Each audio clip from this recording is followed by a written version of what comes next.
Hello students, last lecture में हमने elevation in boiling point and depression in freezing point में कुछ numericals करे थे। अभी तक हम क्वालिटेटिव प्रॉपर्टीज़ में 3 क्वालिटेटिव प्रॉपर्टीज़ पढ़ चुके हैं: relative lowering of vapour pressure, elevation in boiling point and depression in freezing point. Now हम last and fourth qualitative property जो है क्वालिटेटिव प्रॉपर्टी ऑस्मोटिक प्रेशर, उसको पढ़ेंगे। यानी ऑस्मोटिक प्रेशर क्या है उसको समझने के लिए पहले हमें 2 टर्म उसको ध्यान से समझना होगा। एक टर्म है ऑस्मोसिस और एक टर्म है डिफ्यूजन। तो पहले इनमें डिफरेंस क्या होता है पहले वो भी हमें क्लियर होना चाहिए कि डिफ्यूजन क्या होता है और ऑस्मोसिस क्या होता है। तो मैं पहले बात कर रहा हूँ डिफ्यूजन की। डिफ्यूजन को समझने के लिए मैंने यहाँ पे एक डायग्राम बनाया है, ठीक है। लेफ्ट साइड में दिख रहा होगा डिफ्यूजन है और यहाँ पर ऑस्मोसिस है। पहले हम बात करते हैं डिफ्यूजन क्या है। मैंने क्या करा, एक कंटेनर लिया सिंपल सा और उसके बीच में एक मेम्ब्रेन लगा दी। मेम्ब्रेन मतलब दोनों सॉल्यूट को अलग अलग रखेगा और उस मेम्ब्रेन को पहले मैंने इनिशियली इस तरीके से अरेंजमेंट करा कि इस मेम्ब्रेन को मैं क्या कर सकता हूँ, क्लोज कर सकता हूँ। मतलब मेम्ब्रेन का काम तो है कि उसमें कुछ पोर्स होते हैं, वो सॉल्यूट या सॉल्वेंट को पास कर सकता है। तो उस इनिशियली मैंने ऐसा अरेंजमेंट रखा कि इस मेम्ब्रेन के साइड में मैंने क्या करा, क्लोज कर दिया इसको कि अभी कोई इसमें सॉल्यूशन पास नहीं कर सकता। मैंने एक साइड में कंटेनर के एक साइड में एक कॉलम में मैंने एक सॉल्यूशन 1 लिया और दूसरे साइड में मैंने सॉल्यूशन 2 लिया। सॉल्यूशन 1 और सॉल्यूशन 2 सेम कंपाउंड के हैं या सेम सॉल्यूट के बोल सकता हूँ। फॉर एग्जांपल अगर ये NaCl का है तो ये भी NaCl का है, ये यूरिया है तो ये भी यूरिया, ये ग्लूकोज है तो ये भी ग्लूकोज, इस तरीके से। तो सेम सॉल्यूट का मैंने सॉल्यूशन लिया है, तो सॉल्यूशन है तो वाटर इसमें सॉल्वेंट हो जाएगा। और मैंने एक अजम्पशन मान लिया है कि किसी को भी ज़्यादा मान लो, कोई फर्क नहीं पड़ता। मैंने मान लिया कि सॉल्यूशन 1 है क्योंकि है तो सेम सॉल्यूशन सेम कंपोनेंट के। इसमें for example NaCl plus water, ये भी NaCl प्लस वाटर। तो डिफरेंस क्या है इनकी, कंसंट्रेशन का। मैंने मान लिया अजम्पशन कि C1 कंसंट्रेशन जो है सॉल्यूशन 1 की वो ज़्यादा है C2 कंसंट्रेशन से। इसका क्या मतलब है, कंसंट्रेशन हमने बात करी थी स्टार्टिंग में जब कंसंट्रेशन की डेफिनेशन पढ़ी थी। ये किसके रेस्पेक्ट में डिफाइन होता है, सॉल्यूट के रेस्पेक्ट में। तो हमने बोला था न्यूमरेटर में कंसंट्रेशन में कौन सा टर्म आता है, सॉल्यूट का, और डिनोमिनेटर में हमेशा क्या आता है, सॉल्यूशन का। तो सॉल्यूट की मोल्स मास या वॉल्यूम सॉल्यूशन के रेस्पेक्ट में कितना है वो हमें क्या बताता है, कंसंट्रेशन। तो अगर दोनों ही सॉल्यूशन NaCl के सॉल्यूशन है तो इनकी कंसंट्रेशन में डिफरेंस होने का मतलब क्या है कि उनके मोल्स मास या वॉल्यूम NaCl के दोनों में क्या होंगे, अलग अलग होंगे, ठीक है। तो सिंपल से मैं बोल सकता हूँ नंबर ऑफ पार्टिकल्स जिसमें कंसंट्रेशन ज़्यादा होगी, ठीक है, जिसमें कंसंट्रेशन ज़्यादा होगी उसमें उसके नंबर ऑफ पार्टिकल्स भी क्या होगी, ज़्यादा होगी। कंसंट्रेशन हमने क्या बोला, सिंपल से मैं अगर बोल दूँ मोल्स ऑफ कंसंट्रेशन, और सिंपल कर देता हूँ मैं इसको, मोलरिटी मान लेते हैं, ठीक है। तो मोल्स ऑफ सॉल्यूट पर लीटर ऑफ सॉल्यूशन। तो कंसंट्रेशन ज़्यादा होने का मतलब क्या है कि उसके अंदर सॉल्यूट के मोल्स ज़्यादा है। तो C1 का कंसंट्रेशन मैंने ज़्यादा माना है, इसका मतलब है कि यहाँ पर अगर NaCl है या कोई भी सॉल्यूट है तो उसके नंबर ऑफ मोल्स क्या है, ज़्यादा है इसके रेस्पेक्ट में। अब इनिशियली मैंने इसमें अलग कंसंट्रेशन का सॉल्यूशन जो कम है और इधर अलग कंसंट्रेशन का सॉल्यूशन जिसका कंसंट्रेशन ज़्यादा है, अलग अलग लिया। फिर मैंने जो जिस जिस एक अरेंजमेंट से जिसको ब्लॉक कर रखा था मेम्ब्रेन को ताकि पास ना हो सके, उसको हटा दिया। तो ये सिंपल एक मेम्ब्रेन है। सिंपल मेम्ब्रेन से मेरा मतलब है कि इसमें जो पोर्स है उसकी पोर या मतलब होल्स जो है इस मेम्ब्रेन के अंदर, उस होल की साइज या पोर्स की साइज जो है इस तरीके से है कि उसमें सॉल्यूट और सॉल्वेंट दोनों ही पार्टिकल्स क्या कर सकते हैं, मूव कर सकते हैं। ये सिंपल सी हमारी मेम्ब्रेन है। तो जैसे ही मैंने क्या करा, दोनों सॉल्यूशन को इनिशियली रखा और मेम्ब्रेन उनके बीच में से जो पार्टीशन था उस मेम्ब्रेन को जो ब्लॉक कर रखा था जिस अरेंजमेंट ने, उसको हटा दिया। जैसे ही उसको हटाया तो अब बताओ इसमें कुछ मूवमेंट होगा, सॉल्यूट और किसका, सॉल्वेंट का। अब कैसे मूवमेंट होगा तो हम समझते हैं सिंपल कंसंट्रेशन के टर्म में, क्योंकि यहां पर हम देखिए तो C1 की कंसंट्रेशन हमने ज़्यादा बताई है। C1 की कंसंट्रेशन का ज़्यादा का मतलब क्या है कि यहाँ पे number of moles of solute क्या है, ज़्यादा है। तो सॉल्यूट को हम किससे रिप्रेजेंट करते हैं, B से, और यहाँ number of moles of solute क्या है, कम। तो हमेशा दुनिया में हर चीज़ क्या ज़्यादा से कम की तरफ मूव करती है, हायर टू लोअर। तो यहाँ पर भी क्या कर रहा है, जो हमारा सॉल्यूट है वो इस C1 जो कंसंट्रेशन, या मैं बोल सकता हूँ लेफ्ट साइड वाले कॉलम से कहाँ मूव करेगा, राइट साइड में कॉलम में। क्यों, क्योंकि यहाँ पे कंसंट्रेशन ज़्यादा का मतलब है कि फर्स्ट जो लेफ्ट साइड वाला कॉलम है उसके अंदर मोल्स के number of solute moles of solute क्या ज़्यादा है विथ रेस्पेक्ट टू इस राइट वाले कॉलम से। तो जहाँ सॉल्यूट के नंबर ज़्यादा है वो कहाँ जाएगा, कम की तरफ, तो सॉल्यूट मूव करेगा B2A, सॉरी B2A मतलब लेफ्ट टू राइट मूव करेगा, और बी किससे रिप्रेजेंट करा हमने, सॉल्यूट को। अब हम बात करते हैं, ये तो बात होगी सॉल्यूट की मूवमेंट, तो सॉल्यूट तो लेफ्ट टू राइट मूव करेगा, सॉल्वेंट किस डायरेक्शन में मूव करेगा। अब मुझे बताना कि अगर मैं बोल रहा हूँ कि सॉल्यूशन जो 1 है और सॉल्यूशन जो 2 है, इसमें मैंने मान लिया जो इसकी कंसंट्रेशन है मैंने मान लिया 10 है, और वॉल्यूम दोनों का सेम रखा मैंने, इसमें इसकी कंसंट्रेशन क्या है 5 है, और ये वॉल्यूम सेम रखा। तो वॉल्यूम सेम है तो इसमें नंबर ऑफ मोल्स ज़्यादा है किसके, सॉल्यूट के, तो ये तो मूव कर रहा है लेफ्ट टू राइट को, किया number of moles of solute कम है। लेकिन सॉल्वेंट पे क्या इंपैक्ट पड़ रहा है, हम बोलते हैं कि अगर जो अमाउंट है या वॉल्यूम के टर्म में ले लिया या वेट के टर्म में ले लिया, हम डिस्कस कर चुके कि जो वेट है ऑफ सॉल्यूशन वो weight of solute plus weight of solvent, तो बी सॉल्वेंट हो गया ए सॉल्ट, इनके समेशन के बराबर ही है। तो अगर एक इस वाले के अंदर कंसंट्रेशन ज़्यादा होने का मतलब इसमें सॉल्यूट का क्या है, अमाउंट ज़्यादा है, अगर सॉल्यूट का अमाउंट ज़्यादा होगा तो क्या होगा, सॉल्वेंट का कम होगा। और इस वाले केस में यहाँ पे सॉल्यूट का अमाउंट कम है तो सॉल्वेंट का क्या होगा, इसमें ज़्यादा होगा। आ रही मेरी बात समझ, क्योंकि दोनों तो क्या समीशन ही है ना। तो यहाँ पर जब सॉल्यूट कम है तो एक्सेस में कौन होगा, सॉल्वेंट ज़्यादा होगा, और इसके कंपैरिजन में मतलब ज़्यादा से मतलब एक दूसरे के कंपैरिजन में मैं दोनों सॉल्यूशन को कंपेयर कर रहा हूँ। तो इस वाले राइट वाले कॉलम के अंदर सॉल्यूट कम है तो सॉल्वेंट का अगर मैं बात करूँ या सॉल्वेंट का अमाउंट की बात करूँ तो सॉल्वेंट इस वाले कॉलम में इसके रेस्पेक्ट में ज़्यादा होगा। सॉल्यूट की बात करूंगा तो क्योंकि कंसंट्रेशन हम किसकी, सॉल्यूट के रेस्पेक्ट में बता रहे हैं, तो सॉल्यूट की कंसंट्रेशन इसमें ज़्यादा है इसके रेस्पेक्ट में, तो सॉल्यूट तो मूव कर रहा है लेफ्ट टू राइट, और सॉल्वेंट क्योंकि इसमें ज़्यादा है तो वो कहाँ मूव करेगा, राइट टू लेफ्ट। आ रही बात समझ में। तो ये सिंपल से तरीके से मैंने समझा है कि डिफ्यूजन का मतलब क्या है, सॉल्यूट और सॉल्वेंट दोनों ही मूव करते हैं हायर टू लोअर। तो डिफ्यूजन में मूवमेंट दोनों का होता है, ठीक है, सॉल्यूट का भी होता है एज वेल एज सॉल्वेंट का भी होता है। दूसरी इंपॉर्टेंट बात कि यहाँ पर ऐसा नहीं है कि सॉल्यूट सिर्फ लेफ्ट टू राइट ही मूव कर रहा है, ये सॉल्वेंट हमेशा राइट टू लेफ्ट ही मूव कर रहा है। इसमें सॉल्यूट यहाँ पर ज़्यादा है यहाँ पर कम है तो लेफ्ट टू राइट तो मूव कर ही रहा है, साथ के साथ राइट टू लेफ्ट भी मूव कर सकता है, ऐसे कोई हार्ड एंड फास्ट रूल नहीं है। एक सिंपल सा लॉजिक समझते हैं, ये एक अलग रूम है जिसमें क्या है, एक इंसान, इसमें बहुत सारे 10 लोग हैं, डेंसिटी ज़्यादा है, इसमें 3 ही लोग हैं। अब 3 लोग इसमें परेशान हो रहे कि हाँ गर्मी हो रही है, ऐसा हो रहा है, ऐसे करते दूसरे रूम में चले जाते, उनको पता नहीं अभी उस रूम में क्या हालत है। तो जैसे ही बंदा यहाँ गया तो देखा ऑलरेडी अभी इतनी भीड़ है तो वापस आ गया।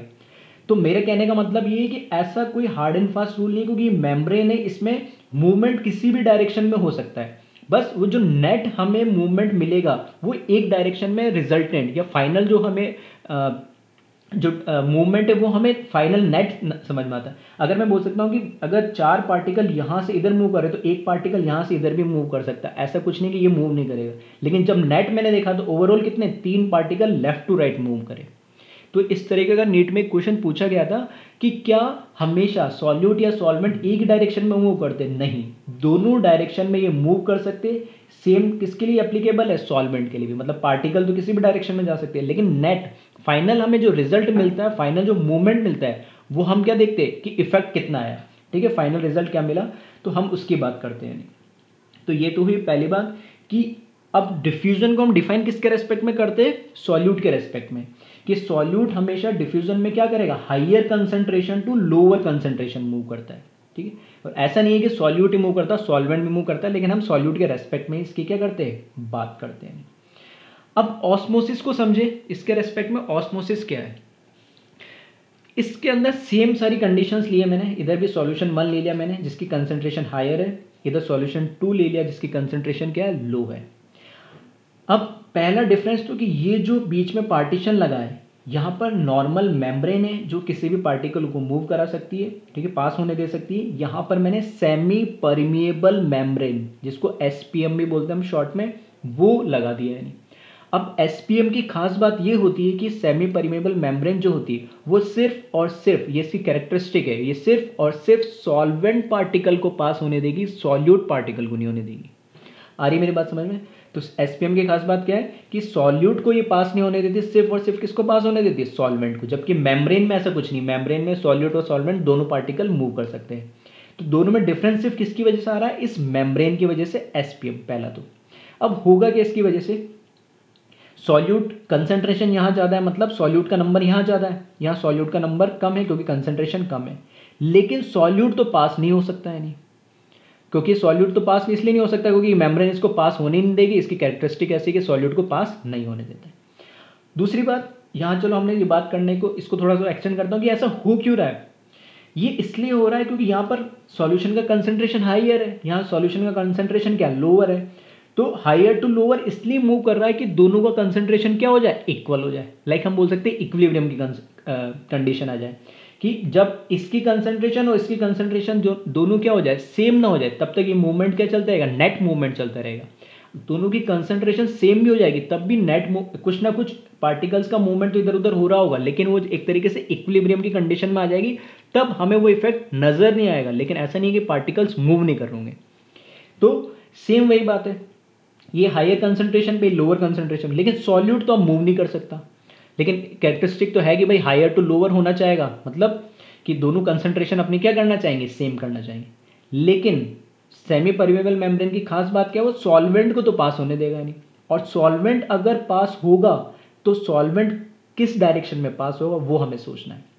तो हम सॉल्वेंट तो वही पास होगा जहां सॉल्वेंट की कंसंट्रेशन हायर होगी, और उस डायरेक्शन में जाएगा जहां कंसंट्रेशन लो होगी। तो यहां सॉल्यूट का नंबर ज़्यादा है, सॉल्यूट की कंसंट्रेशन ज़्यादा है तो सॉल्वेंट कम होगा। यहां सॉल्यूट कम है तो क्या ज़्यादा होगा, सॉल्वेंट ज़्यादा होगा इन दोनों के रेस्पेक्ट में। तो सॉल्वेंट तो अभी भी इस वाले कंटेनर में, राइट वाले पार्टीशन में ज़्यादा है सॉल्वेंट, और यहां सॉल्वेंट कम है, तो सॉल्वेंट का मूवमेंट यहां हो जाएगा। तो सॉल्वेंट मूव करेगा राइट टू लेफ्ट पार्टीशन, ठीक है। तो सिर्फ और सिर्फ सॉल्वेंट का मूवमेंट हो रहा है यहाँ पे।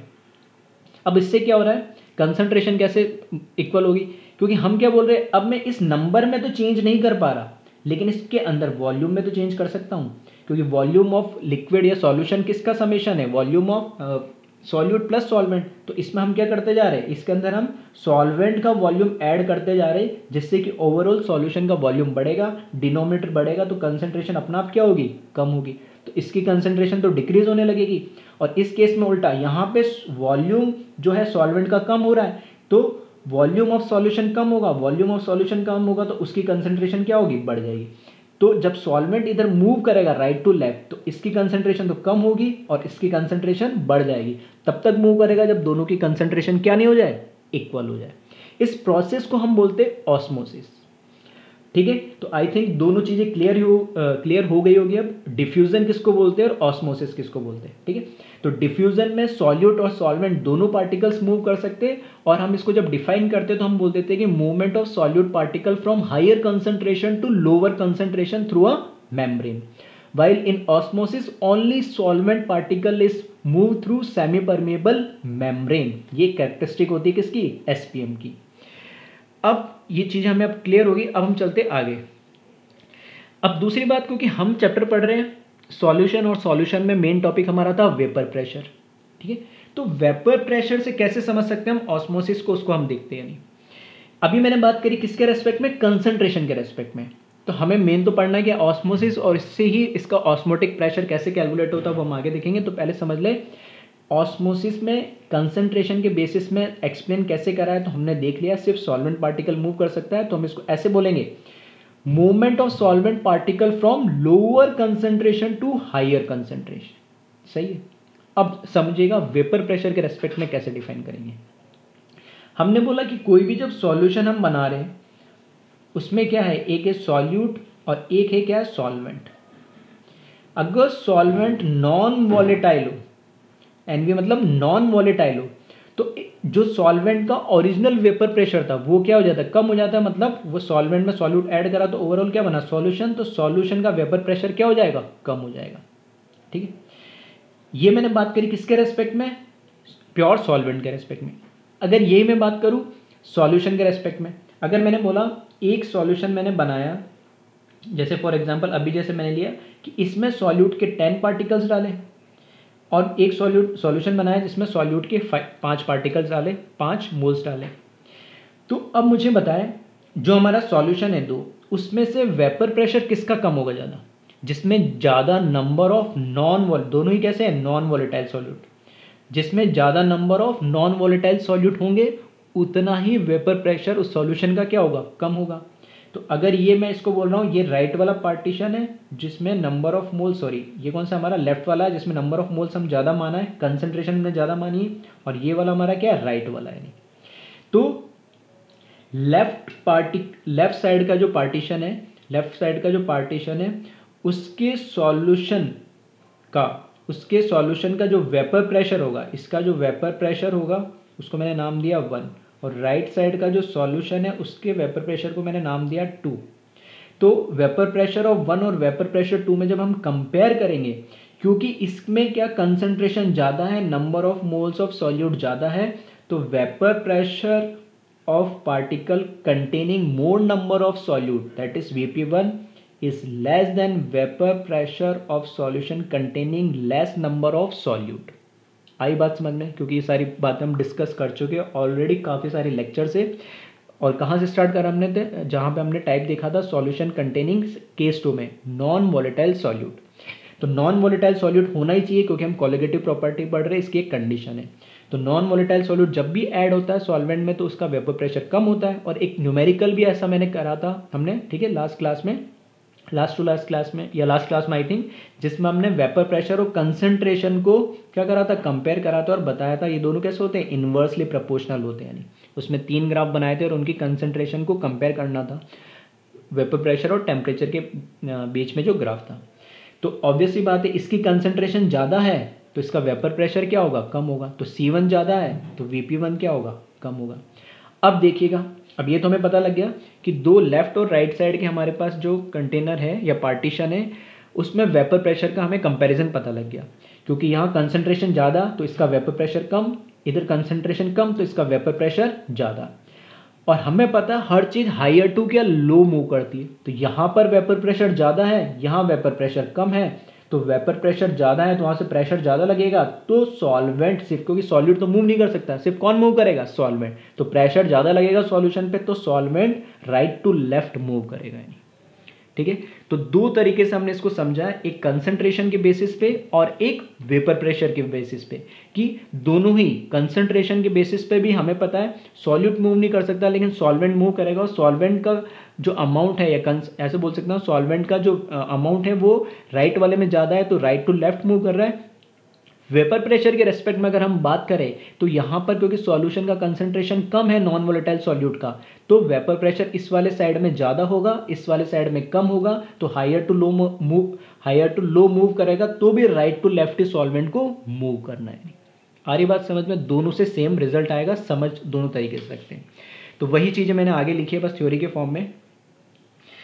फर्स्ट पॉइंट में लिखा है concentration of solute is higher in solution 1, therefore net movement of solute from solution 1 to solution 2 in diffusion, solute represented by B. तो बी कहां से मूव करेगा, higher concentration to lower concentration in diffusion. ये बात हो रही किसकी, diffusion की। और मैंने यहाँ पे एक वर्ड यूज करा है नेट मूवमेंट। नेट मूवमेंट मतलब इफेक्टिव, क्योंकि मूवमेंट तो दोनों डायरेक्शन में पॉसिबल है जो मैं ऑलरेडी बता चुका हूँ, लेकिन जो फाइनल हमें रिजल्टेंट मूवमेंट मिलेगा वो हायर टू लो मिलेगा। इसी तरीके से concentration of solvent is higher in solution 2, therefore net movement of solvent from solution 2 to solution 1 in diffusion and solvent denoted by A. ठीक है, क्योंकि यहाँ पर क्या है, सॉल्वेंट का कंसंट्रेशन इस केस में ज़्यादा होगा तो सॉल्वेंट, और इसमें कम होगा तो solvent right to left move करेगा। ए हमारा सॉल्वेंट से हमने सॉल्वेंट को हमने ए से रिप्रेजेंट करा है।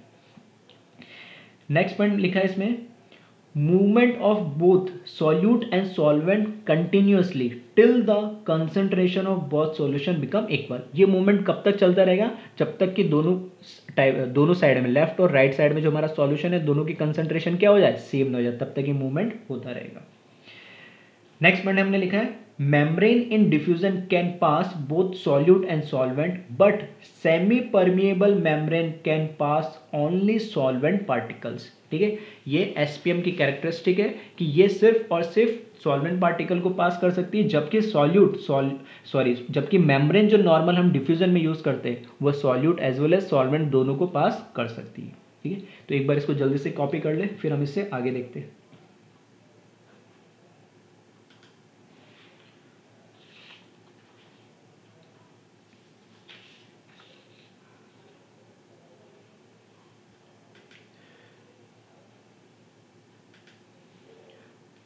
अब सेमी परमिएबल मेम्ब्रेन, जिसको हम एसपीएम बोलते हैं शॉर्ट में, उसको कैसे डिफाइन कर सकते हैं? Special type of membrane which allows the movement of solvent particle only through it. ठीक है, तो अभी बता चुके, कई बार हम बात कर चुके हैं कि एसपीएम की कैरेक्टरिस्टिक होती है जो सिर्फ और सिर्फ क्या पास करेगी? सॉल्वेंट पार्टिकल को पास होने देगी, सॉल्यूट को पास नहीं होने देती। और एग्जाम्पल के लिए बायो वाले बच्चे तो पढ़ते ही हैं मेडिकल में, ठीक है, एनिमल मेम्ब्रेन, तो एनिमल मेम्ब्रेन एक सेमी परमिएबल मेम्ब्रेन है। और अगर हम आर्टिफिशियल की बात करें तो कॉपर फेरोसाइनाइड, ठीक है, ये एक कोऑर्डिनेट कंपाउंड, ये कॉम्प्लेक्स कंपाउंड है जो इस 12th क्लास में ही हम पढ़ेंगे कोऑर्डिनेशन कंपाउंड में, Cu2FeCN6, ठीक है, कॉमन नेम है ये, इसका IUPAC नेम नहीं है। तो ये भी एक एसपीएम जैसे काम करता है।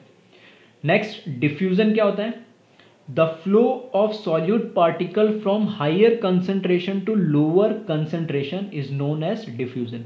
तो मैंने बताया था डिफ्यूजन में सॉल्यूट और सॉल्वेंट दोनों पास करते हैं, लेकिन हम जब डिफाइन करते हैं तो डिफ्यूजन को सिर्फ और सिर्फ सॉल्यूट के रेस्पेक्ट में बोल देते हैं, ठीक है, कि higher concentration to lower concentration solute का मूवमेंट होता है। इसी तरीके से ऑस्मोसिस की हम बात करें तो ऑस्मोसिस को हम कैसे डिफाइन कर सकते हैं? Net spontaneous movement of solvent particle from solvent side to solution side और from solution of low concentration to high concentration is known as osmosis. इसमें एक टर्म एक्स्ट्रा मैंने ऐड कर दिया, क्या कि मैंने बोला है कि मूवमेंट ऑफ सॉल्वेंट पार्टिकल तो होता ही है सिर्फ, लेकिन ये तो हमने देख लिया कहाँ से होता है, low concentration to high concentration. लेकिन इससे पहले मैंने एक चीज और लिखी और करके, movement of solvent particle from solvent side to solution. मैं इस तरह का भी अरेंजमेंट बना सकता हूं कि मैंने बीच में एक एसपीएम लगा दी और यहां पर मैंने प्योर क्या ले लिया, सॉल्वेंट ले लिया, और यहां पर मैंने क्या ले लिया, सॉल्यूशन ले लिया। सॉल्वेंट का मतलब मैंने यहां सिर्फ H2 लिया और यहां H2 प्लस NaCl लिया। तो बात वही है, यहाँ प्योर सॉल्वेंट है और ये एसपीएम है तो सिर्फ किसको पास करने देगी, सॉल्वेंट मतलब H2 को, और ये क्या है हमारा सॉल्यूशन है तो इसमें H2 प्लस क्या है, NaCl है। तो NaCl तो इसमें से पास नहीं कर सकता यहाँ पे, लेकिन H2O तो कर सकता है नहीं, ठीक है। तो H2O कहाँ मूव करेगा, higher concentration to lower concentration, और H2O की कंसंट्रेशन इस केस में क्या है, कम है, और यहाँ H2O की कंसंट्रेशन या H2O का अमाउंट मैं बोल सकता हूँ, H2O का अमाउंट यहाँ पर क्या है, ज़्यादा, तो भी ये मूवमेंट का लेफ्ट टू राइट मूव करेगा इस केस में, क्योंकि सॉल्वेंट में H2O, सॉल्वेंट का अमाउंट ज़्यादा है या सॉल्वेंट का अमाउंट कम है, तो हायर टू लो ये मूव करेगा, इसको डाइल्यूट करने की कोशिश करेगा जब तक कि इसकी कंसंट्रेशन बहुत लो ना हो जाए, ठीक है। तो किसी भी तरीके से हम देख सकते हैं इसको, तो इसलिए यहां पर हमने बोला है कि low concentration to high concentration तो करेगा ही करेगा, और ठीक है सॉल्वेंट से सॉल्यूशन साइड भी मूव कर सकता है, दोनों का मीनिंग क्या है, सेम है, ठीक है, तो इसको कंफ्यूज मत होना। फिर कुछ पॉइंट है इंपॉर्टेंट, नोट के फॉर्म में लिखा, वही नोट मैंने बना के लिखा जो नीट में एक बार ये क्वेश्चन पूछा गया था, जो मैं बात कर रहा था कि नेट मूवमेंट सॉल्यूट और सॉल्वेंट दोनों पार्टिकल का हो सकता है डिफ्यूजन के केस में। इसी तरीके से ऑस्मोसिस के अंदर भी सिर्फ सॉल्वेंट का मूवमेंट होता है, लेकिन वो दोनों साइड हो सकता है नहीं, ठीक है, लेकिन नेट जो हमें मिलेगा वो हायर टू लो मिलेगा, उसी को मैंने नोट के फॉर्म में लिखा है। The movement of both solute and solvent occurs simultaneously from low concentration to high concentration as well as high concentration to low concentration in diffusion, but net movement of solute observed from high concentration to low concentration and net movement of solvent observed from low concentration to high concentration, ठीक है। तो ये बात करी हम diffusion की लिए, और इसी तरीके से हम बात करें अगर किसकी, ऑस्मोसिस की, तो similarly in osmosis solvent move from low concentration to high concentration as well as high concentration to low concentration simultaneously, ठीक है, एक साथ दोनों साइड में मूवमेंट होता है सॉल्वेंट पार्टिकल का, बट नेट जो मूवमेंट होता है, but net movement of solvent observe from low concentration to high concentration, ठीक है। तो आई होप ये सब चीज़ हम डिस्कस कर चुके हैं। तो जल्दी से एक बार इसको कॉपी कर ले और फिर हम देखते हैं ऑस्मोटिक प्रेशर। ये अभी हमने समझा है कि डिफ्यूजन और ऑस्मोसिस क्या होता है। अब ऑस्मोसिस के बाद ऑस्मोटिक प्रेशर क्या होता है उसको हम समझते हैं।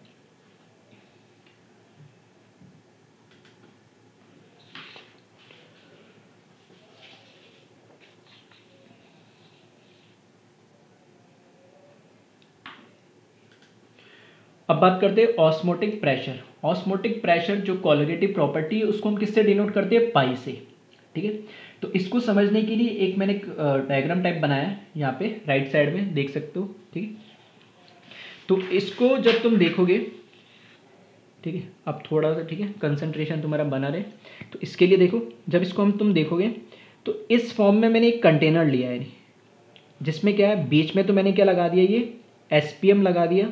ठीक है, सेमी परमिएबल मेम्ब्रेन लगा दी मैंने, और इस एक साइड में मैंने क्या लिया, एक NaCl सॉल्यूशन लिया जिसकी कंसंट्रेशन C2 है, और इधर मैंने लिया NaCl सॉल्यूशन जिसकी कंसंट्रेशन है C1। और फिर से मैंने बोल दिया कि C1 की कंसंट्रेशन इस वाले राइट साइड की कंसंट्रेशन ज़्यादा होगी C2 से लेफ्ट साइड वाले से, किसी के भी मान लो कोई फ़र्क नहीं पड़ता। ठीक है, सॉल्यूशन दोनों सेम टाइप के, कंसंट्रेशन अलग अलग है, मतलब नंबर ऑफ मोल्स या particles of NaCl is different for different solution. अब ये चीज़ हम पढ़ ही चुके हैं कि कंसंट्रेशन जहाँ ज़्यादा है, मतलब कि इसमें C1 में ज़्यादा है, ठीक है, तो सॉल्यूट तो मूव नहीं कर सकता इसमें हमसे, लेकिन क्या मूव करेगा, सॉल्वेंट, क्योंकि यहाँ पे डिफ्यूजन नहीं होगा, सिर्फ क्या होगा यहाँ पे ऑस्मोसिस होगा, क्योंकि सिर्फ और सिर्फ एसपीएम की वजह से। तो लो हमने बोला था अभी कि जो हमारा ऑस्मोसिस है उसमें सॉल्वेंट मूव करेगा low concentration to high concentration. तो लो कंसंट्रेशन कहाँ है, यहाँ पर, और हाई कंसंट्रेशन कहाँ, तो सॉल्वेंट मूव कर रहा है लेफ्ट टू राइट डायरेक्शन में। ये तो कंसंट्रेशन के बेसिस पे बात करी थी। मैंने बोला था जहाँ पर कंसंट्रेशन ज़्यादा है, तो C1 की कंसंट्रेशन ज़्यादा, तो कंसंट्रेशन ज़्यादा, तो इसमें यहाँ पे वेपर प्रेशर इसका क्या होगा, कम। C2 की कंसंट्रेशन कम है तो यहाँ पर वेपर प्रेशर क्या होगा, ज़्यादा। तो वही मैंने लिखा है, C2 की कंसंट्रेशन ज़्यादा, सॉरी C2 की कंसंट्रेशन कम है तो यहाँ पर वेपर प्रेशर क्या होगा, ज़्यादा होगा। C1 की कंसंट्रेशन ज़्यादा है तो वहाँ पर वेपर प्रेशर क्या होगा, कम होगा। तो उससे भी अल्टीमेटली, ठीक है, क्योंकि हायर प्रेशर लो कंसंट्रेशन की वजह से होगा तो यहाँ पे प्रेशर ज़्यादा पड़ेगा तो सॉल्वेंट अपने आप इस डायरेक्शन में मूव करेगा। दोनों साइड ये समझ चुके हैं। अब ऑस्मोटिक प्रेशर कैसे हम इसमें कैलकुलेट करते हैं और कैसे हमने इसको डिटरमाइन करा वो समझते हैं। ये तो हमें पता लग गया कि सॉल्वेंट लेफ्ट टू राइट इसलिए मूव कर रहा है क्योंकि यहाँ पर वेपर प्रेशर ज़्यादा है, यहाँ पर वेपर प्रेशर क्या है, कम है। तो मैंने मान लिया इनिशियली सेम मैं अरेंजमेंट ले रहा हूँ कि एसपीएम को मैंने पहले क्या कर दिया, ब्लॉक कर दिया, ताकि ये दोनों सॉल्यूशन एक दूसरे के कांटेक्ट में ना आए। तो इस सॉल्यूशन की वजह से इंडिविजुअल एक अपना एक वेपर प्रेशर होगा, वो मैंने मान लिया, और उसके लिए मैंने यहाँ पर क्या करा, जो इसका वेपर प्रेशर था उसमें क्या करा, यहाँ पे एक मूवेबल पिस्टन लगा दिया, और जितना वेपर प्रेशर क्रिएट होना था उस फिक्स टेम्परेचर पे हो चुका, और ये पिस्टन अपने आप को एडजस्ट कर चुका है अब कि जितना भी इसमें प्रेशर क्रिएट करना था। इसी तरीके से मैंने यहाँ पर इस सॉल्यूशन को लिया और यहाँ पर थोड़ी स्पेस खाली छोड़ दी ताकि स्पेस वेपर्स बने और उससे कुछ वेपर प्रेशर क्रिएट होगा। अब दोनों इंडिविजुअल अलग अलग सिस्टम है अभी, ठीक है, और मैंने क्या करा, अपने आप जहाँ पर ही पिस्टन को एडजस्ट होना था इस सॉल्यूशन के कंसंट्रेशन के अकॉर्डिंग, जितना उसको वेपर्स क्रिएट करना था, जितना वेपर प्रेशर क्रिएट करना था उसके अकॉर्डिंग इस पिस्टन को अब मैंने क्या कर दिया, यहाँ पर फिक्स कर दिया यानी, ठीक है। अब इस पिस्टन को मैं चाहता हूँ कि ये मूव ना करे यानी, ठीक है, और फिक्स कैसे करा, मैंने बाहर से जितना प्रेशर नीचे से लग रहा है, जितना प्रेशर यहाँ नीचे से लग रहा है, ठीक है, उतना ही प्रेशर मैंने बाहर से दिया। मैंने यहाँ पे क्लैंप लगा के फिक्स नहीं करा, मैंने क्या करा है कि जितना प्रेशर नीचे से पड़ रहा है उतना ही एग्जैक्ट प्रेशर ऊपर से दे दिया, ताकि ये क्या रहेगा, इक्विलिब्रियम में रहेगा, मतलब कहीं मूव नहीं करेगा। और कितना प्रेशर एक्सटर्नल में दे रहा हूँ उसको मैं मेजर कर सकता हूँ यानी, ठीक है। अब देखो, अब मैंने क्या करा, और इसको तो पूरा ब्लॉक कर दिया मैंने, बाहर कवर लगा दिया ताकि इसमें कोई बाहर एक्सटर्नल प्रेशर का कोई इम्पैक्ट ना पड़े, या मैंने बाहर इसके ऊपर एक क्लैंप लगा के इसको मैंने फिक्स कर दिया ताकि इस पर कोई चेंजेस ना आए। अब मैंने क्या करा, जैसे ही जो हमारा एसपीएम था जिसको मैंने ब्लॉक कर रखा था कवर से, उसको हटा दिया। एसपीएम के हटते ही, ठीक है, ऑस्मोसिस प्रोसेस स्टार्ट हो जाएगा। तो सॉल्वेंट हायर कंसंट्रेशन, जहाँ पे सॉल्वेंट की कंसंट्रेशन हायर, या मैं बोल सकता हूँ सॉल्यूशन की कंसंट्रेशन लो है तो low concentration of solution to high concentration of solution move करेगा। या मैं ऐसे बोल सकता हूँ क्योंकि यहाँ सॉल्वेंट का वेपर प्रेशर ज़्यादा है और यहाँ सॉल्वेंट का वेपर प्रेशर कम है, तो हायर टू लोअर यहाँ पर प्रेशर लगना शुरू होगा, ताकि सॉल्वेंट के पार्टिकल इधर जब बढ़ेंगे तो इसका वेपर प्रेशर भी क्या करने लगेगा, बढ़ने लगेगा। अब ध्यान से समझना, जैसे ही यहाँ पे सॉल्वेंट के पार्टिकल्स बढ़े तो सॉल्वेंट के पार्टिकल्स बढ़ने से वेपर्स भी बढ़ेंगे, ठीक है। लिक्विड से वेपर फॉर्म होने की टेंडेंसी भी बढ़ेगी, क्योंकि पहले उस टाइम तक जितने इसको वेपर फॉर्म में कन्वर्ट होने थे हो गए, लेकिन अब मैंने एक्स्ट्रा इसमें क्या सॉल्वेंट पार्टिकल डाल दिए यहाँ से, जो इस सेमी परमेबल एसपीएम के थ्रू आ रहे हैं। तो नंबर ऑफ वेपर्स लिक्विड से वेपर में भी बढ़ेंगे, और वेपर फॉर्म में बढ़ेंगे तो वेपर प्रेशर भी बढ़ेगा, तो वो इसके ऊपर कुछ फोर्स लगाएगा। फिर अब जो मैंने देख लिया था कि इनिशियली जब ये इक्विलिब्रियम में था तो इस पर क्या जो प्रेशर था वो तो मैंने मेजर कर लिया था। फॉर एग्जांपल 10 एटीएम इसका प्रेशर था। अब जो भी एक्स्ट्रा प्रेशर इस पर लग रहा है उतना ही एक्स्ट्रा प्रेशर मैं बाहर से दे रहा हूँ, लेकिन इस पिस्टन को मूव नहीं होने दे रहा, ताकि मैं मेजर कर सकूँ कि बाहर से मुझे एक्स्ट्रा प्रेशर कितना देना पड़ रहा है। तो मैंने मान लिया 2 एटीएम बढ़ गया तो 12 हो गया। ये प्रोसेस कंटिन्यू तब तक चलता रहेगा जब तक कि दोनों का कंसंट्रेशन सेम ना हो जाए, या मैं ऐसा बोल सकता हूँ कि दोनों साइड का वेपर प्रेशर सेम ना हो जाए। जब ये दोनों वेपर प्रेशर सेम हो जाएंगे तब मुझे एक वैल्यू, फॉर एग्जांपल मुझे मिल गई 15 एटीएम पे आके, अब मूवमेंट रुक गया सॉल्वेंट का नेट, मतलब अब नेट कोई मूवमेंट नहीं मिल रहा, कंसंट्रेशन दोनों की अब क्या हो गई, सेम हो गई। तो वो जो एक्स्ट्रा 5 एटीएम, जो पहले तो इसमें इनिशियली 10 था, और एक्स्ट्रा 5 एटीएम मेरे को क्या देना पड़ा, प्रेशर देना पड़ा, ताकि मैं इसके ऊपर जो फोर्स लग रहा है इंटरनली, जो एक्स्ट्रा वेपर बनने से, सॉल्वेंट के आने से जो एक्स्ट्रा वेपर्स बन रही थी, और उसकी वजह से एक्स्ट्रा जो वेपर प्रेशर इस पर क्रिएट हो रहा था, उसको मैंने होल्ड करने के लिए जो ऊपर से उतना ही प्रेशर मुझे देना पड़ेगा, और उसको मैंने क्या कर लिया, मेजर कर लिया। और वो जो एक्स्ट्रा प्रेशर जो हमने मेजर करा है उसी को हम क्या बोलते हैं, ऑस्मोटिक प्रेशर। ठीक है, तो आई होप समझ में आया होगा क्या कहना चाह रहा हूँ, किस तरीके से हम इसको कैलकुलेट करते हैं, मेजर करते हैं। ऑस्मोटिक प्रेशर क्या होता है, तो ऑस्मोटिक प्रेशर वो एक एक्स्ट्रा प्रेशर होता है जो हम अप्लाई करते हैं इस ऑस्मोसिस के प्रोसेस को क्या करने के लिए, रोकने के लिए, कि कंटिन्यूस मैं करता जा रहा हूँ। ये प्रोसेस तब तक चलता रहेगा जब तक कि ये क्या है, मूवमेंट, इसका सॉल्वेंट का मूवमेंट कहाँ से, lower concentration to higher concentration, तब तक चलता रहेगा जब तक दोनों का वेपर प्रेशर क्या हो जाए, सेम ना हो जाए, या दोनों की कंसंट्रेशन सेम ना हो जाए। और जब ऐसा होगा तो इधर वेपर एक्स्ट्रा क्रिएट होगी, वो एक्स्ट्रा वेपर प्रेशर लगाएगा, और वो प्रेशर जो लगा रहा उसको हम बाहर क्या करेंगे, एक्सटर्नल प्रेशर से, ठीक है, क्या बैलेंस करके और मेजर कर लेंगे, और उसी को हम क्या बोलते हैं, ऑस्मोटिक प्रेशर। इसी को हमने क्या डिफाइन करा है, total amount of external pressure required to stop the process of osmosis is known as osmotic pressure। अगर ये मैं ऐसा नहीं करता तो ये कंटिन्यूस इधर क्या करता रहता, ये मूव करता रहता, तो वो जो एक्स्ट्रा प्रेशर लग रहा है, ठीक है, जो हम एक्सटर्नल लगा रहे हैं जो प्रेशर, ठीक है, उस ऑस्मोसिस का जो फिनोमिना है, जो मूवमेंट है, उसको रोकने के लिए जो हम एक्सटर्नल प्रेशर लगा रहे हैं उसी को हम क्या बोलते हैं, ऑस्मोटिक प्रेशर। अब बात करते हैं ऑस्मोटिक प्रेशर न्यूमेरिकली कैसे कैलकुलेट करेंगे। ठीक है, तो ये चीज़ तो हमें समझ में आ गई कि ऑस्मोटिक प्रेशर को किससे रिप्रेजेंट करते हैं, पाई से, और ये किसके प्रोपोर्शनल होगा, कंसंट्रेशन के, जिसको मैंने ब्रैकेट में क्या लिखा है, सी। और यहाँ से देख भी सकते हैं, जैसे अगर मान लिया मैंने इसका कंसंट्रेशन और ज़्यादा बढ़ा दिया, तो और ज़्यादा बढ़ा दिया तो इसकी वेपर्स क्या हो जाएगी, और कम हो जाएगी, तो और ज़्यादा इसमें क्या होगी, वेपर्स इसमें यहाँ से लेफ्ट टू राइट क्या होगी, सॉल्वेंट मूव करेगा, मतलब यहाँ का वेपर प्रेशर इसके रेस्पेक्ट में और क्या हो जाएगा, ज़्यादा हो जाएगा, तो और ज़्यादा यहाँ पर क्या होगा, सॉल्वेंट पास होगा, तो और वेपर्स क्रिएट होगी, तो और ज़्यादा क्या होगा, उसका ऑस्मोटिक प्रेशर हम मेजर कर सकते हैं। तो कंसंट्रेशन पर डायरेक्टली प्रोपोर्शनल कर रहा है। दूसरा, जो ऑस्मोटिक प्रेशर है वो किस पे डिपेंड करेगा, टेम्परेचर पे, वो भी डायरेक्टली। ठीक है, तो टेम्परेचर जितना ज़्यादा होगा उतने ही ज़्यादा पार्टिकल्स क्या होंगे, लिक्विड टू किस में मूव करेंगे, लिक्विड टू वेपर फेस में, और वेपर फेस में मूव करने से उनका क्या हो जाएगा, वेपर प्रेशर ज़्यादा हो जाएगा, तो उतना ही ज़्यादा उस पर क्या होगा, सॉल्वेंट का मूवमेंट होगा। ठीक है, low concentration to high concentration, और उसकी वजह से ऑस्मोटिक प्रेशर भी करस्पॉन्डिंग क्या हो जाएगा, बढ़ जाएगा। तो दो हमारे पास वेरिएबल मिल गए, एक तो कंसंट्रेशन और एक टेम्परेचर, जिन पे क्या होता है, ऑस्मोटिक प्रेशर डिपेंड करता है। इस प्रोपोर्शनलिटी को हटाने के लिए कांस्टेंट हम लगाते हैं एस। ठीक है, इसको सॉल्यूशन कांस्टेंट बोलते हैं एस को, और आई मैंने क्यों लगा दिया, जो मैं हर कोलिगेटिव प्रॉपर्टी में आई लगा रहा हूँ, यानी ठीक है, मैंने जब RLVP पढ़ा था तब भी हमने number of moles of solute के साथ आई लगा दिया था। ठीक है, डेल टी बी के साथ भी आई के बी एम लगा दिया था, क्योंकि वो सॉल्यूट पे डिपेंड करेगा उसके नंबर ऑफ मोल्स बढ़ रहे, कम हो रहे या सेम रह रहे। तो सबके साथ मैंने क्या करा, इसलिए वेंटो फैक्टर स्टार्टिंग में पढ़ लिया ताकि हम आई सब जगह इंक्लूड कर सके और न्यूमेरिकल में कोई प्रॉब्लम नहीं आए।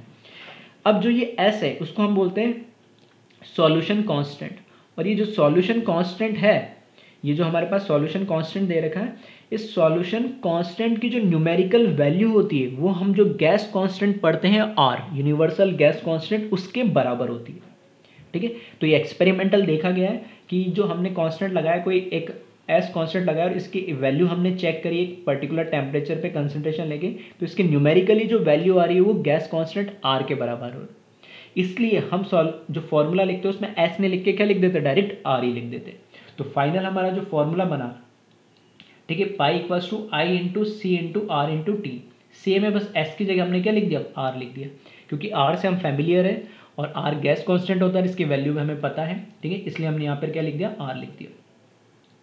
अब यहाँ पर ध्यान रखिए यूनिट्स का, पाई क्योंकि क्या एक प्रेशर है, पाई क्या एक प्रेशर है, ऑस्मोटिक प्रेशर है, तो इसकी यूनिट किस में होती है, एटीएम में। सी आई, तो फिर ये वेंटो फैक्टर जो आई है, ठीक है, ये तो क्या है, एक कांस्टेंट है, तो इसकी तो कोई यूनिट नहीं होती है। सी क्या है, कंसंट्रेशन, और कंसंट्रेशन टर्म्स हमने बहुत सारे पढ़े थे, तो कंफ्यूज मत होना, यहाँ कंसंट्रेशन सी से मतलब सिंपल मोलैरिटी कैपिटल एम से। तो मैंने यहाँ ब्रैकेट में लिख भी दिया, कंफ्यूजन ना हो कि जब भी ऑस्मोटिक प्रेशर में कंसंट्रेशन की बात आए तो कई बार बच्चे पूछते हैं कि कौन सी कंसंट्रेशन, कोई कंसंट्रेशन यूनिट तो बहुत सारी पढ़ ली। तो यहाँ सिंपली मोलैरिटी की बात हो रही है, जिसको हम बोल सकते हैं कंसंट्रेशन मोल ऑफ सॉल्यूट पर लीटर ऑफ सॉल्यूशन। ठीक है, तो मोल पर लीटर इसकी यूनिट होगी। तो जब भी ऑस्मोटिक प्रेशर में सी की बात आए तो हमें क्या कैलकुलेट करना है, मोलैरिटी। दूसरी बात, टेम्परेचर हमेशा केल्विन में होना चाहिए, और टेम्परेचर केल्विन में हो, प्रेशर एटीएम में हो। ठीक है, तो आर की वैल्यू कौन सी यूज करेंगे, 0.082 एटीएम लीटर पर मोल केल्विन। ठीक है, तो आर की वैल्यू का ध्यान रखना, ऑस्मोटिक प्रेशर में आर की वैल्यू हमेशा हम 0.082 ही यूज करेंगे, क्योंकि यहाँ प्रेशर हम किस में, एटीएम में मेजर कर रहे हैं। अभी तक मैंने बोला था कि पीछे प्रेशर जिस यूनिट में आया, एमएमएचजी में आया तो उसमें कर लो, और बार में है, टॉर में, किसी में भी उससे कैलकुलेट कर लो ऑप्शन देख के। लेकिन ऑस्मोटिक प्रेशर में ध्यान रखना, अगर प्रेशर की यूनिट कोई दूसरी दे रखी तो उसको एटीएम में कन्वर्ट कर ले, क्योंकि इस पे ही आर की वैल्यू डिपेंड कर रही। ठीक है, तो ये ध्यान रखना थोड़ा सा खास।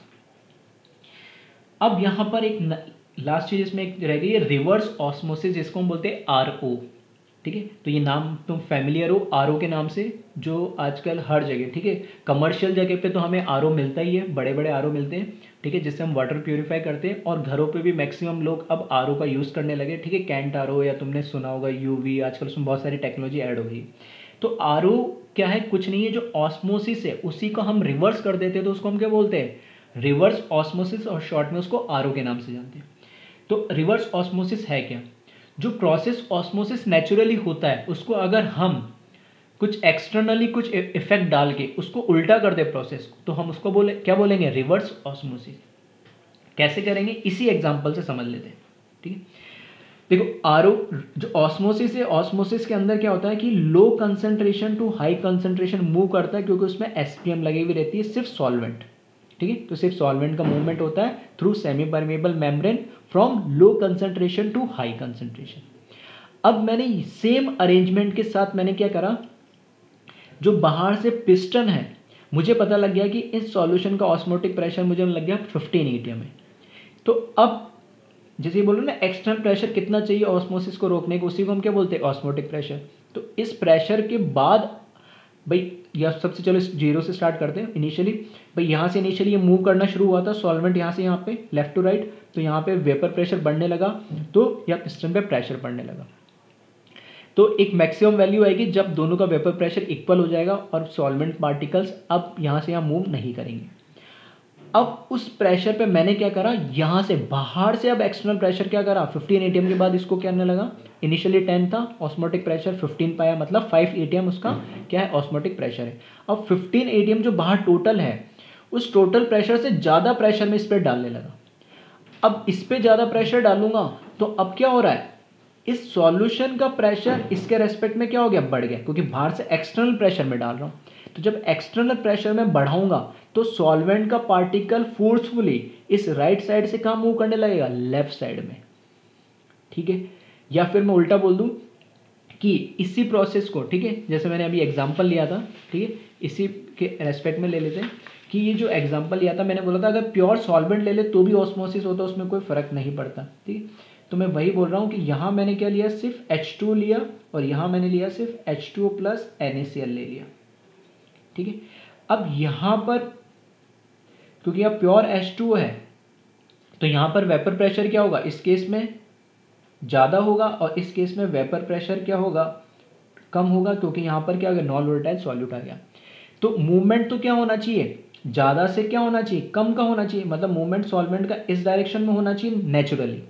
लेकिन अगर मैं क्या करूँ, यहाँ पर इधर क्या करा मैंने, बाहर से एक्सटर्नल प्रेशर देने लगा, मैं बाहर से एक्सटर्नल प्रेशर देने लगा तो फोर्सफुली जो सॉल्वेंट पार्टिकल है, क्योंकि ये तो क्या लगी हुई है, SPM लगी हुई है, तो मूवमेंट तो सिर्फ किसका होने देगा, सॉल्वेंट का। तो नेचुरली तो राइट टू लेफ्ट यानी प्योर वाटर का मूवमेंट होगा कहाँ पर, सॉल्यूशन की तरफ। लेकिन अगर मैंने एक्सटर्नली यहाँ पे प्रेशर बढ़ा दिया फोर्सफुली, तो पार्टिकल मतलब सॉल्वेंट का मूवमेंट मतलब H2O का मूवमेंट लेफ्ट टू राइट होने लगेगा। अब इसको समझना, हम जो वाटर प्योरीफाई RO यूज़ करते हैं घर पे, उसमें क्या होता है कि हमारे पास जो पानी आता है, ठीक है, बाहर से जो सीवरेज का पानी आता है वो कैसा होता है, इसमें बहुत सारी इम्प्योरिटीज़ मिक्स होती है, लाइक NaCl MgCl या जो भी है। तो जितनी भी इम्प्योरिटीज़ है वाटर में, तो वाटर तो यूनिवर्सल सॉल्वेंट है, तो वाटर तो हमारा हुआ सॉल्वेंट और बाकी जितनी भी इम्प्योरिटीज़ है वो सारे क्या बन गए, सॉल्यूट। अब हम उस RO के अंदर क्या करते हैं, जो हमारा इक्विपमेंट होता है उसमें क्या लगा देते हैं, SPM लगा देते हैं, सेमी परमिएबल मेम्ब्रेन। तो वो क्या करते हैं, इन पार्टिकल्स को तो मूव नहीं करने देता, और एक साइड कॉलम में हम क्या ले लेते हैं, प्योर वाटर ले लेते हैं इनिशियली। अब हो क्या रहा है, क्योंकि ये सॉल्यूट तो मूव नहीं कर सकता, लेकिन सॉल्यूट तो मूव नहीं कर सकता, लेकिन क्या हो रहा है कि H2O, क्योंकि SPM सिर्फ H2O को पास करने देगी और हम यहाँ एक्सटर्नल कुछ प्रेशर लगा देते हैं, जो हम एक्सटर्नल एनर्जी के थ्रू एक्सटर्नल प्रेशर लगाया, तो H2O यहाँ लेफ्ट टू राइट मूव करने लगा। तो इस साइड तो प्योर वाटर है और यहाँ से क्या हो रहा है, जो हमारे पास इम्प्योर वाटर है उसमें से अपने आप सिर्फ और सिर्फ H2 पास होके कहाँ जा रहा है, राइट साइड में। तो इस तरीके से हम वाटर को क्या कर लेते हैं, फिल्टर कर लेते हैं, प्योरीफाई करके उसको यूज़ करते हैं, तो इम्प्योरिटीज़ इसमें रह जाती है। तो कई बार सुना होगा कि बोलते हैं कि मेम्ब्रेन खराब हो गई या पोर्स बंद हो गए, वो इसलिए हो जाते हैं क्योंकि NaCl पार्टिकल पास तो नहीं होने देता, लेकिन इस पर कई बार चिपक जाते हैं, तो इनके जो पोर्स होते हैं उनको क्या कर देता है, ब्लॉक कर देता है। वो ब्लॉक कर देगा तो फिर वाटर मॉलिक्यूल्स इतना इफेक्टिवली ज़्यादा पास नहीं कर पाते नॉर्मली, तो उन फिल्टर को हम क्या निकाल के या तो क्लीन करना होता है या बहुत ज़्यादा डैमेज हो जाती है वो, ठीक है, इस तरीके के सॉल्ट आ जाते हैं जो उसको डैमेज कर दे, तो उसको हमें रिप्लेस भी करना होता है। तो ये फिनोमेना क्या, इसको क्या बोलते हैं हम, रिवर्स ऑस्मोसिस, जिसके थ्रू हम वाटर को प्योरीफाई करते हैं जनरली। तो वही लिखा है इसमें, when external pressure is greater than osmotic pressure then flow of solvent occurs from high concentration to low concentration through semi permeable membrane. This process is known as reverse osmosis. It is used in purification of water, ठीक है। तो I hope diffusion क्या है, osmosis क्या है, osmotic pressure क्या है, reverse osmosis क्या है, इसका फॉर्मूला कैसा है, सारी चीज़ हम डिस्कस कर चुके हैं। तो एक बार इसको ध्यान से देख लें, समझ लें और जल्दी से इसको कॉपी कर लें, और नेक्स्ट लेक्चर में हम इसके कुछ न्यूमेरिकल्स करेंगे। Thank you.